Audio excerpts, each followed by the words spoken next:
और बुलेटिन की शुरुआत कर लेते हैं बड़ी खबर के साथ। भरतपुर और बीकानेर विकास प्राधिकरण घोषित।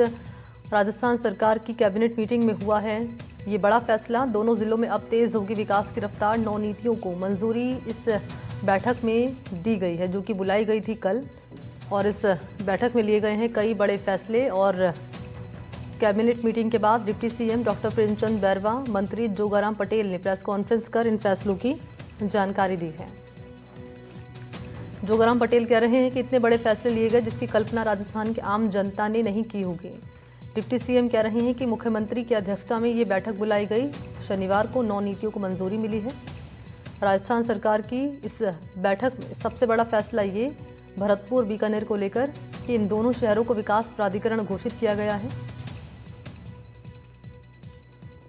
विकास प्राधिकरण घोषित होने के साथ ही दोनों जिलों में अब विकास की रफ्तार तेज होगी।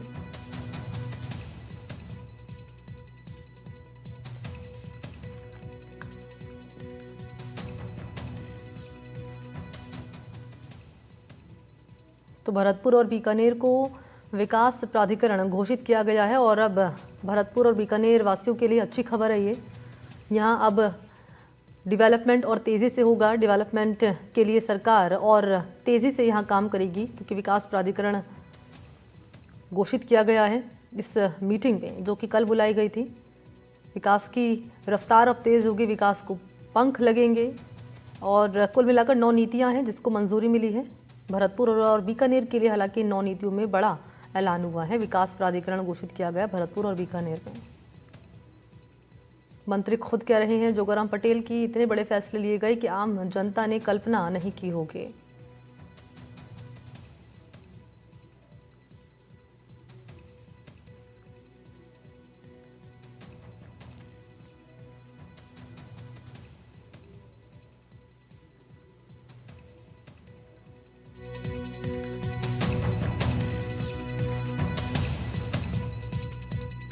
तो 9 नीतियों को मंजूरी इस बैठक में मिली है।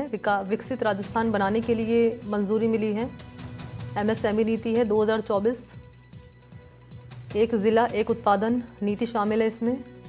राज्य वित्त आयोग के गठन को प्रस्ताव मिला है।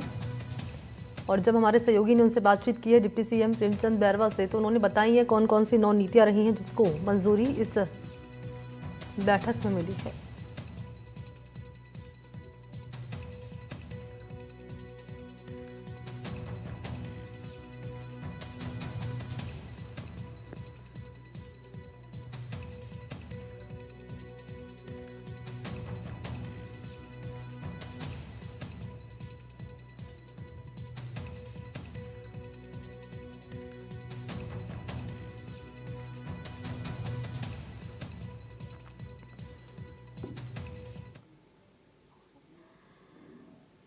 और इसी खबर पर मेरे साथ ज़्यादा जानकारी लिए 2 सहयोगी आपको नजर आ रहे होंगे। यहाँ बीकानेर से मौजूदगी है नासिर जैदी की, और भरतपुर से ललितेश आपके नजर आ रहे होंगे। पहले नासिर, आपके पास आते हुए, ये जो बड़ा ऐलान इस बैठक में किया गया है, कैबिनेट की जो बैठक बुलाई गई थी, बीकानेर और भरतपुर में विकास प्राधिकरण घोषित किया गया है। पहले बीकानेर की अगर बात कर ली जाए तो किस रूप में अब समझा जाए इस फैसले को? अब विकास के पंख लगते हुए बीकानेर को हम देख सकते हैं।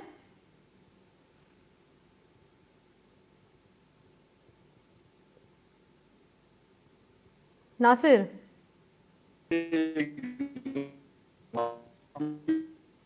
ठीक है, टेक्निकल ग्लिचेस आ रही हैं अभी। नासिर, मैं लौटूंगी आपके पास, लेकिन इस बीच लिए चलते हैं ललितेश के पास, भरतपुर में मौजूद है। ललितेश, यही सवाल आपसे रहेगा। एक बड़ा ऐलान किया गया है 2 शहरों के लिए, भरतपुर के लिए और बीकानेर के लिए, क्योंकि आप भरतपुर में मौजूद हैं, तो जरा बताएं कि अब किस रूप में जो भरतपुर का विकास होता है वो नजर आएगा इस फैसले के बाद। बिल्कुल मनी, देखिए जैसे ही कल कैबिनेट मीटिंग में भरतपुर प्राधिकरण विकास को लेकर के ये मंजूरी मिली है, तो लोगों में काफी खुशी देखी जा रही है। जो भरतपुर है, अब भरतपुर जो लोग हैं वह यही कह रहे हैं कि भरतपुर के जो विकास है अब उसका तेज गति से होगा, और लोग हैं बेहद खुश हैं। बताया जा रहा है कि करीब 209 से अधिक गांव भरतपुर के जो आसपास हैं वो अब जुड़ जाएंगे, और जो गांव हैं जिनमें आधारभूत मूलभूत सुविधा है वो नहीं मिल पाती थी, अब लोगों को वो मिलने लग जाएंगी। और जो 209 गांव के आसपास बताया जा रहा है कि भरतपुर शहर के 20 किलोमीटर के आसपास के जो 209 गांव शामिल किए गए हैं उनमें भी काफी खुशी देखी जा रही है। जो लोग हैं बेहद खुश नजर आ रहे हैं। सबसे खास बात यही है कि अब जो फाइलें थी, फाइलों को अब जयपुर या किसी भी राज्य सरकार के लिए मंजूरी की आवश्यकता नहीं है। अब सिर्फ यहाँ जैसे प्राधिकरण विकास का जो मंजूरी मिल गई है, यही अब जो अनुमोदित है वो यह स्थानीय स्तर पर ही हो जाया करेगा। और करीब बताया जा रहा है कि 1,000 करोड़ रुपए के कार्य अब मिलने लगेंगे।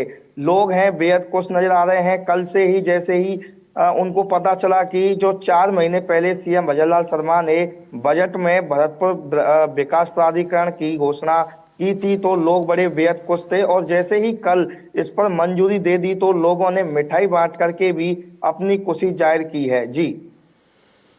और न केवल भरतपुर बल्कि भरतपुर संभाग में जो जिले आते हैं ललितेश, बात कर ली जाए धौलपुर की, करौली की, सवाई माधोपुर की, और अब नवगठित जो जिले हैं डीग और गंगापुर सिटी, इनको भी अब सीधे तौर पर फायदा मिलता हुआ नजर आएगा।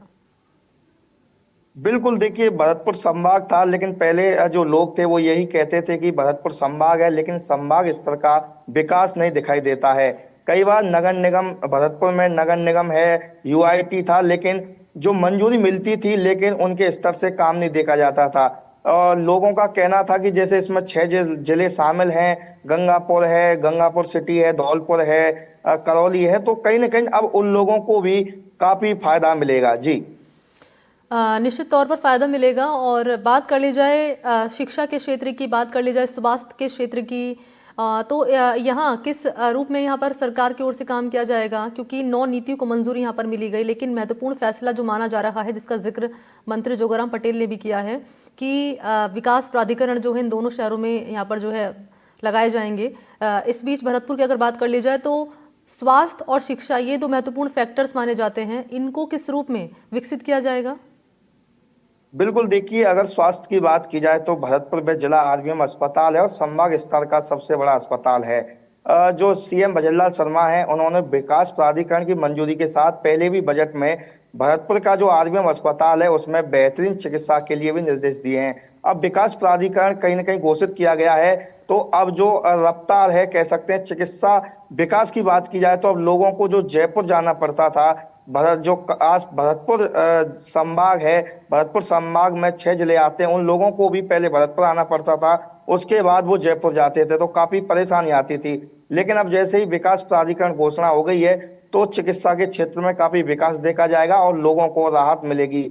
जो उनको जयपुर या बाहर जाना पड़ता था इलाज के लिए, अब उनको यहीं सभी प्रकार का इलाज मिलने लग जाएगा। शिक्षा की बात की जाए, हालांकि भरतपुर में कई कोचिंग्स भी हैं, कई स्कूल भी अच्छे हैं, लेकिन इस तरह की सुविधा नहीं थी जिस तरह से जो पढ़ाई कर सकें। ज्यादातर लोग या तो कोटा जा रहे थे, दिल्ली जा रहे थे, जयपुर जा रहे थे, लेकिन अब जैसे ही ये विकास प्राधिकरण की घोषणा हुई है तो शिक्षा के क्षेत्र में भी अब देखा जाएगा कहीं ना कहीं विकास जरूर होगा। और जो 209 गांव हैं आसपास के 20 किलोमीटर के, उन लोगों में काफी खुशी है, क्योंकि उनका यही कहना है कि उनकी जमीन है, जमीनों की कीमत बढ़ जाएगी और जो रोड है, रोडों की क्षतिग्रस्त रोड थे उनकी मरम्मत होने में काफी परेशानी आती थी, अब परेशानी भी दूर हो जाएगी। और जो शिक्षा की बात है, आसपास के लोगों के लिए भी काफी फायदा मिलेगा। जी।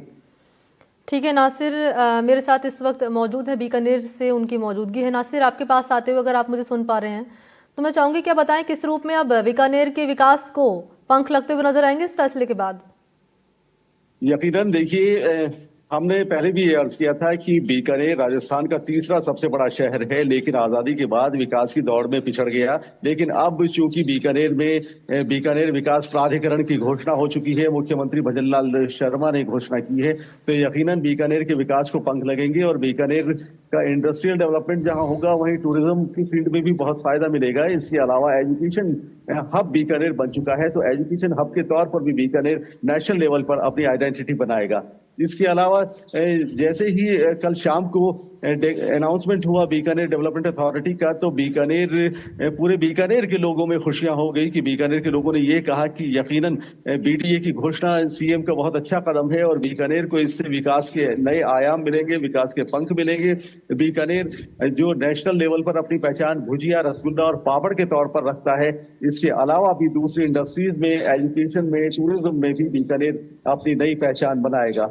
और यकीनन विकास प्राधिकरण बनने से बीकानेर को बहुत फायदा होगा और चारों तरफ का जो 30-30 किलोमीटर का एरिया है वो बीकानेर विकास प्राधिकरण के अंडर में आ जाएगा। तो यकीनन नई कॉलोनीज बसेगी, नया सिस्टम डेवलप होगा और बीकानेर एक स्मार्ट सिटी के तौर पर दुनिया के सामने आएगा। जी मणि। ठीक है, बहुत शुक्रिया आपका नासिर और ललितेश तमाम जानकारी देने के लिए।